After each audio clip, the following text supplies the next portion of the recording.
Assalamualaikum warahmatullahi wabarakatuh. Kita ngobrol tentang keuntungan dari electronic government. Ini sebetulnya kuliah online ini salah satu pemanfaatan dari IT. Jadi ada keuntungannya juga bahwa dengan kasus corona ini kita bisa memanfaatkan IT yang ada di STIA. Nah, keuntungan ini tidak dirasakan oleh IT aja sih, oleh STIA aja sih, oleh semua. Nah, di sini juga sebetulnya electronic government pada waktu sekarang sebetulnya dituntut fungsinya. Karena Anda semua misalkan di lockdown atau ada di rumah. Kemudian orang-orang semua ada di rumah, maka mereka terisolasi, tidak bisa keluar. Nah, makanya sekarang justru waktunya pemerintahan ini sebetulnya untuk membuktikan bahwa electronic government itu perlu. Kenapa perlu? Karena banyak sekali keuntungan. Di antaranya kan bisa melayani kita secara elektronik 24 jam. Kita nggak usah ke kantornya. Kita bisa ngecek dari rumah. Samalah seperti Anda sekarang kuliah dari rumah, kayak gitu. Atau mendengarkan dari rumah. Yang baru masuk di silent. Jadi keuntungan dari electronic government ini sebetulnya ya sekarang ini harus dibuktikan. Pembuktian dari pemerintah bahwa electronic government itu perlu. Karena mereka harus bisa melayani masyarakat secara elektronik. 24 jam, 7 hari, kapanpun, dari manapun. Dan online, bukan inline. Online itu maksudnya, not inline itu maksudnya adalah, maksudnya online itu kan kayak Anda lah sekarang. Kalau misalkan Anda perlu apapun kan sebetulnya tidak usah ke kantor. Nah, ini sebetulnya kalau Anda mau tahu, kendala ini dirasakan juga sama teman Anda yang lagi nyusun skripsi. Mereka yang lagi nyusun skripsi itu alasannya kan bukan alasan sih, ya memang yang mereka rasakan susah mendapatkan data karena posisinya corona, susah dihubungi. Sebetulnya alternatif lain adalah menggunakan electronic government ini, berarti mahasiswa masih bisa mendapatkan data menggunakan internet. Nah, makanya ini belajar electronic government ini sebetulnya ini sudah ketahuan sekarang, sudah harus ada pembuktian dan waktunya membuktikan bahwa electronic government ini diperlukan.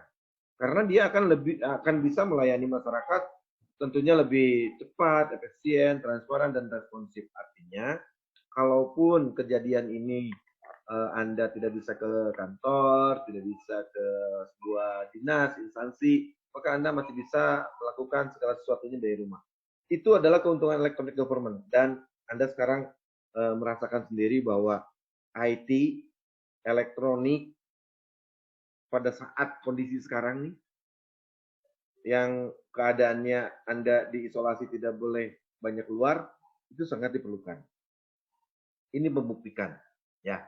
Kemudian berikutnya adalah tahapan transisi government.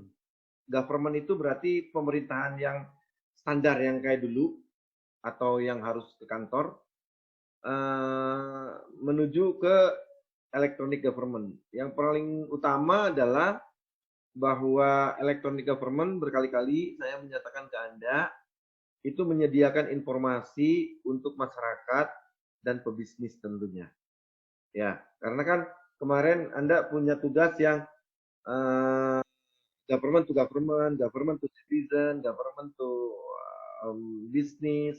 Itu sebetulnya adalah bahwa hubungan antara government dengan masyarakat, dengan governmentnya sendiri, dengan pebisnis itu harus selalu dijaga dan semua bisa berhubungan itu menggunakan elektronik. Dalam hal ini, misalkan Anda yang sudah terbiasa itu biasanya kan menggunakan media web, ya kan? Websitenya apa, connect-nya pakai apa, kayak gitulah, seperti itu ya. Nah kemudian mengindeks dokumen dan file dalam tujuan untuk mempermudah pencarian kemampuan search engine bagi masyarakat sangatlah penting. Maksudnya gini, bahwa pada waktu Anda melakukan sesuatu, itu harus tersedia search engine. Kayak contoh lah, misalkan Anda punya tugas, kemudian Anda di Google mencari tugas itu untuk jawaban. Nah, itu kan search engine. Nah, di pemerintahan juga sama sebetulnya. Kalau di search-nya Google Anda semua data yang online, nah kalau electronic government berarti semua data yang ada di pemerintahan di Indonesia. Misal, kemarin itu ada mahasiswa bimbingan saya yang kesusahan mencari data perceraian. Padahal sebetulnya yang di bawah Mahkamah Agung semua itu sudah terkoneksi dengan internet. Nah, artinya untuk mencari data itu tinggal di searching data perceraian misalkan. Nah, itu akan harus bisa ketemu. Itu salah satu contoh saja. Kemudian berikutnya adalah form aplikasi dan dapat di-download. Maksudnya apa? Misal Anda nanti disuruh UAS. Ceritanya misalkan nanti Anda disuruh UAS. Kan sekarang gini, kalau Anda mau UAS nih, itu kan harus bayaran ya, harus punya KPU. Nah sekarang nggak mungkin pakai KPU. Maka untuk mengisikan bahwa Anda sudah bayaran, Anda bisa mengikuti ujian, itu pasti nanti saya sediakan form aplikasi untuk mendata Anda mana yang bisa ikut ujian, mana yang enggak. Itu yang dimaksud dengan form aplikasi.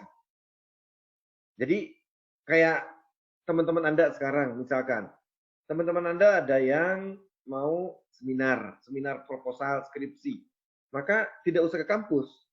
Dia cukup mengisi form isian yang ada di website, mengisikan datanya, mengisikan syarat-syaratnya, maka dengan mengisikan syarat-syarat tersebut dan data yang sudah disediakan di form, itu dinyatakan bahwa dia mendaftarkan diri sebagai peserta mengikuti seminar proposal.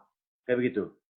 Nah, itu yang dimaksud form aplikasi yang nantinya bisa di-download, bisa di-input, dan seterusnya, dan seterusnya. Sehingga dengan mengisikan form itu, Anda maka dinyatakan sesuai dengan apa yang dikendaki dengan form tersebut.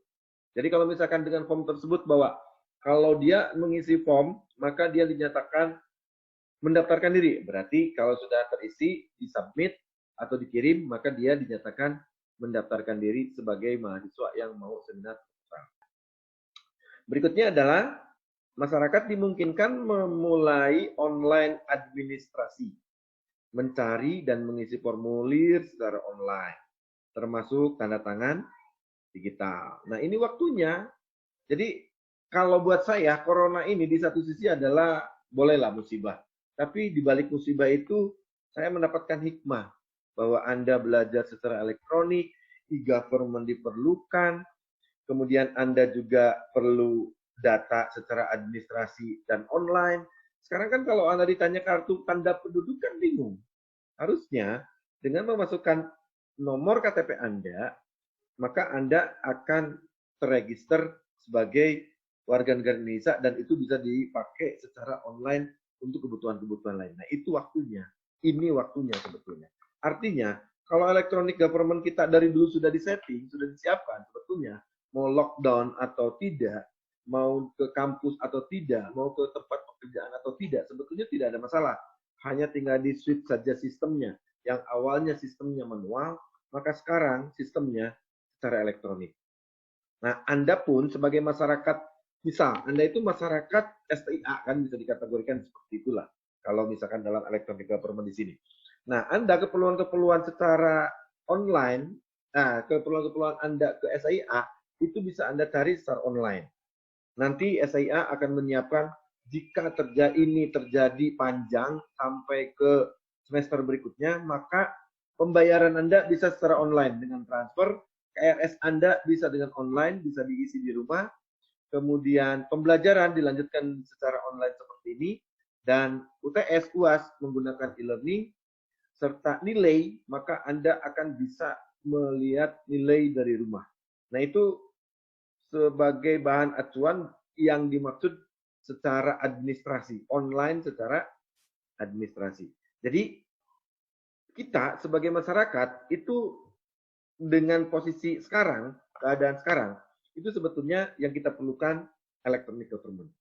Anda bisa mengisi form dengan nyantai di rumah, mencari data, apapun yang bentuknya digital, itu bisa dilakukan dari rumah. Kemudian terakhir di sini di bagian tahapan transisi adalah interaksi dua arah antara masyarakat dan pemerintah melalui internet. Interaksi dua arah kan seperti ini.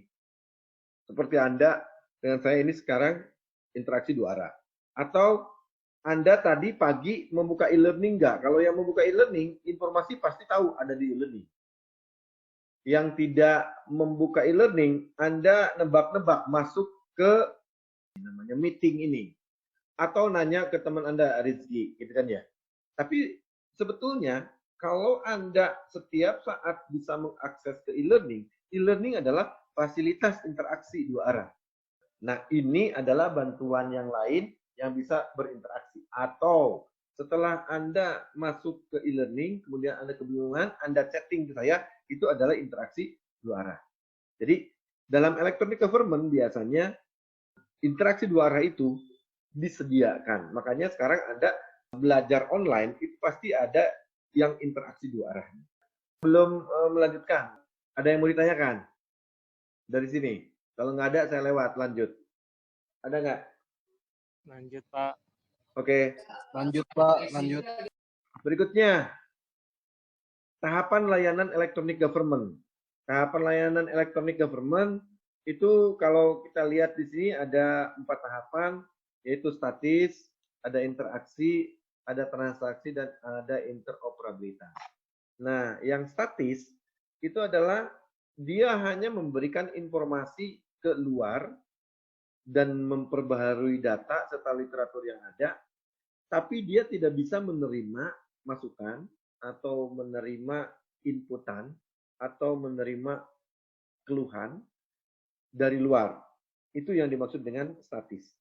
Jadi electronic government yang kita punya atau electronic government Indonesia atau electronic government yang ada di pemerintahan kita, itu apakah masuk ke statis, interaksi, transaksi, atau interoperabilitas, itu bisa dinyatakan dengan komponen-komponen di dalamnya. Kalau dia hanya memberikan literatur pengetahuan kepada kita, data, distribusi informasi, hanya memberikan informasi, tanpa bisa menerima masukan, itu masuknya adalah ke statis. Berikutnya adalah interaksi. Kalau interaksi, itu sudah ada database. Basis datanya sudah ada. Contoh, nih sekarang nih, kita interaksi. Anda bisa interaksi dengan saya karena Anda tahu bahwa untuk menghubungi saya, itu ada ID, ya kan? Ada ID yang berapa tadi? 797-231-1114. Itu adalah data, basis data. Jadi, kalau Anda mau interaksi, itu pasti ada basis datanya.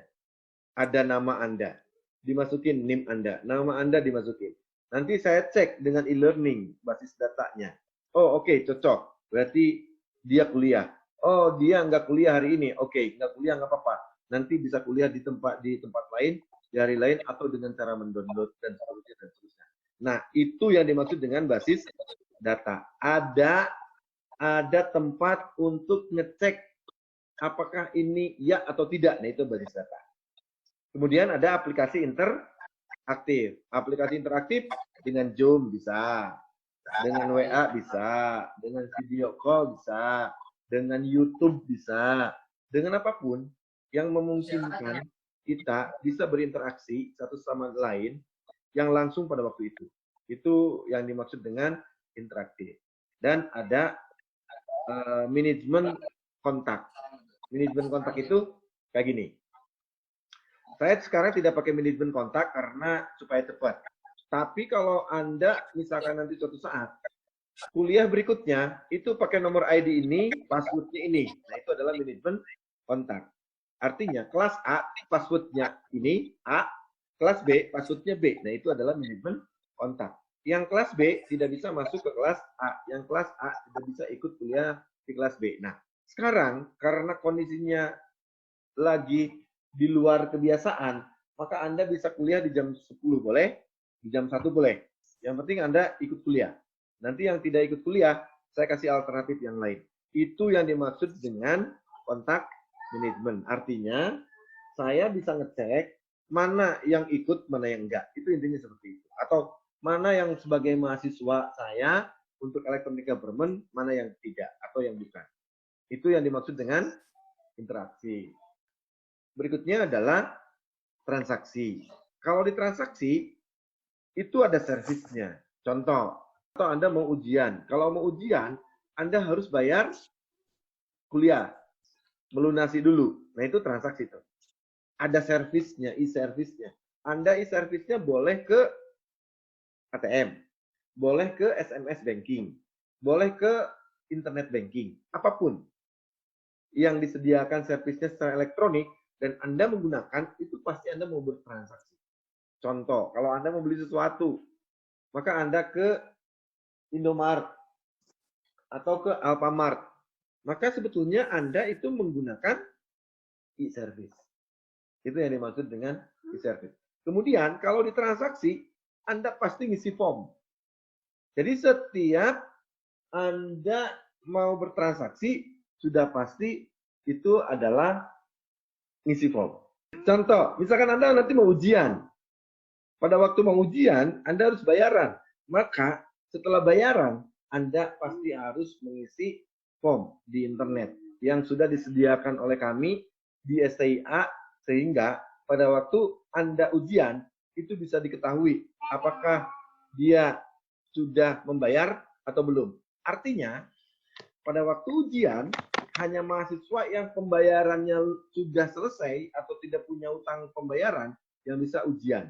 Walaupun dengan cara elektronik. Jadi nanti kalau Anda mau ujian, misalkan posisinya masih seperti ini, harus online, maka Anda akan ujian akhir secara online dan diatur di e-learning. Setelah ngisi form, udah pasti ada tanda bukti. Ya kan? Bill-nya ada. Kalau misalkan Anda ke ATM, transaksi, pasti ada struknya. Kalau Anda ke Indomaret, Alfamart, pasti Anda dikasih struknya. Dan struknya itu biasanya difoto, dikirim. Kan gitu. Nah, selain ngisi form, bill ini sebagai tanda bukti bahwa Anda sudah bertransaksi. Maka nanti pada waktu ujian, STIA akan menyuruh Anda uang untuk tanda bisa ikut ujian itu ditransfer, bukti transfer kirim misal ke Lastri dan ngisi form di website. Nah kayak gitu. Jadi kalau bertransaksi pasti ada e-service yang dipakai, ada form isian dan ada e-billing. Ada yang mau ditanyakan? Nggak ada, Pak. Pak, izin bertanya, Pak. Ya, silakan. Saya izin bertanya, Pak. Ya. Ini kan kita kan menghadapi COVID-19 ya, Pak. Yang artinya kan kemungkinan fokus dari pelayanan itu kan melalui e-service ya, Pak ya. Ya. Nah, yang harus dipersiapkan untuk dinas-dinas atau instansi dalam melakukan pelayanan itu apa sih, Pak, dalam e-gov itu? Oke. Saya jawab ya. Jadi gini, kita ini kan sebetulnya posisi sekarang ini kan posisi yang memerlukan segala sesuatunya elektronik. Maka sebetulnya kalau misalkan si pemerintah ini dulu sudah menyiapkan, minimal kan harus punya e-gov yang isinya minimal statis deh. Atau bisa interaksi maksimal. Nggak apa-apa. Transaksi nggak usah ada, nggak apa-apa. Tapi yang paling penting adalah bahwa kita sebagai masyarakat dengan kondisi diam di rumah, harusnya kan tetap punya informasi dong. Dengan website yang dikelola sama pemerintah. Nah ini justru sebetulnya tantangan bagi mereka, bagi kita semua, bahwa dalam kondisi apapun, dengan keadaan COVID-19 ini, kita tidak bisa apa-apa, kita tidak bisa menerima informasi dari luar, kita tidak bisa menerima informasi dari luar dalam arti dari pemerintahan. Yang ada hanya COVID seperti ini, gitu kan ya. Itu pun kita kadang-kadang was-was, kita mau apa. Sementara dari pemerintahannya sendiri itu belum ada. Nah, yang diperlukan oleh kita Dan yang harus disediakan oleh pemerintah sebetulnya hanya data-data atau informasi apa saja yang artinya program yang sudah dicanangkan juga kan sebetulnya tidak boleh berhenti dong. Tetap jalan, tapi prioritasnya yang berbeda. Nah sekarang kayak gini, teman Anda ada yang nikah, kan harus daftar ke KUA tuh. Ya kan? Iya, Pak. Iya. Masa saya harus ke KUA dengan kondisi COVID seperti ini? Kan harusnya KUA menyediakan dong IGAF untuk bisa mendaftarkan diri bahwa saya mau menikah secara online. Nah, sekarang kita coba cek. Nanti minggu-minggu ini Anda cek, nanti kita diskusikan minggu berikutnya, apakah keperluan-keperluan itu ada? Kayak gitu aja, yang paling sederhana. Siapa? Jadi artinya apa yang kita perlukan? Ya kita perlukannya. Ya apa yang kita inginkan secara online yang kebutuhan seperti administrasi, servis apapun harusnya ada secara elektronik kan Iya. gitu. Kalau bayar itu kan mungkin dengan ATM dan seterusnya. Tapi yang kita kurang dapat itu kan sebetulnya informasi mengenai keberadaan pemerintahan. Kalaupun COVID ini memang menyerang, udahlah jangan ngurusin dulu kayak begitu. Tapi kan kita tidak seperti itu. Masa bisa sebulan di rumah ya, atau 1 semester di rumah bisa saja loh. Sekarang ini setengah semester Anda kuliah online loh. Dan semester akhirnya itu adalah ujiannya, ujian online. Berarti kan STIA harus menyiapkan dong elektroniknya, servis secara elektronik. Begitupun pemerintah. Sekarang misalkan Anda mau ujian, kan COVID-19. Bayaran bisa pakai SMS banking. Terus KPU, masa harus ke kampus? Atau percuma? Maka itu bisa dilakukan secara elektronik, diatur dengan sistem yang baru. Nah sebetulnya kita sebagai masyarakat itu perlu itu di government. Dan pihak pemerintah itu seharusnya bisa memberikan informasi dan bisa berinteraksi dengan kita sehingga perjalanan dari atau keberadaan dari lembaga government pemerintahan itu tidak berhenti. Sementara jawabannya itu. Nanti kalau kurang jelas di lain waktu kita diskusi lagi. Yang lain? Siapa? Yang lain ada yang mau ditanyakan? Ini kan sebetulnya semua kasusnya karena COVID-19. Jadi Anda bertanya berdasarkan kejadian-kejadian yang Anda alami sekarang justru lebih bagus. Karena kalau Anda rasakan sekarang, justru disinilah elektronik government berfungsi. Justru disinilah elektronik service-nya si STIA harus berfungsi. Nah, di elektronik government, di government juga harusnya ada yang ribuh pasti. Bagaimana caranya? Kalau misalkan ke depan, artinya walaupun si COVID-19 ini udah selesai, apa salahnya sih tinggal melanjutkan saja bahwa secara elektronik kita bisa diservis. Kalau saya tujuannya begitu. Jadi semester depan, kalau saya melihat kasus dari COVID-19 ini, Anda kemungkinan bisa KRS secara online. Dan itu adalah dampak atau nilai positif atau hikmah dari kejadian sekarang. Bisa dipahami? Bisa, Pak, bisa. Oke, saya lanjutkan ya. Siap. Satu lagi. Interoperabilitas. Karena kalau kelamaan Anda kuotanya kasihan. Interoperabilitas itu saya pernah cerita ke Anda bahwa dengan satu kartu maka Anda bisa menggunakan atau melakukan apapun. Itu yang dimaksud dengan Pak Sandiaga Uno pada waktu itu interoperabilitas. Yang dimaksud interoperabilitas adalah kartunya satu, tapi dia sudah standar. Sudah bisa dipakai apapun. Datanya sudah dipakai satu. Pakai IKTP misalkan. Sekarang dengan data IKTP itu, dia masuk ke asuransi. Dia masuk ke kesehatan. Dia masuk ke BPJS, dan seterusnya. Nah, itu semua adalah namanya data sharing. Jadi standarnya sudah ada, datanya sudah ada, standar, data sharing, kemudian ada security. Jadi pada waktu Anda melakukan sesuatu, transaksi apapun, masuk ke program apapun, dengan menggunakan IKTP, IKTP-nya itu harus ada security-nya. Jadi tidak bisa dibobol orang. Sama dengan Anda menggunakan ATM. Kalau Anda mau mentransfer, mau mengambil uang, ataupun dibukanya dengan PIN. Begitupun dengan data, misalkan IKTP. IKTP pasti harus punya security. Kemudian, atau password. tool kolaborasi. Tool kolaborasi berarti perpaduan dari keseluruhan. Artinya begini, kalau Anda sudah punya IKTP, sebetulnya nggak usah punya e-tol, nggak usah punya ATM. Sudah saja pakai itu satu.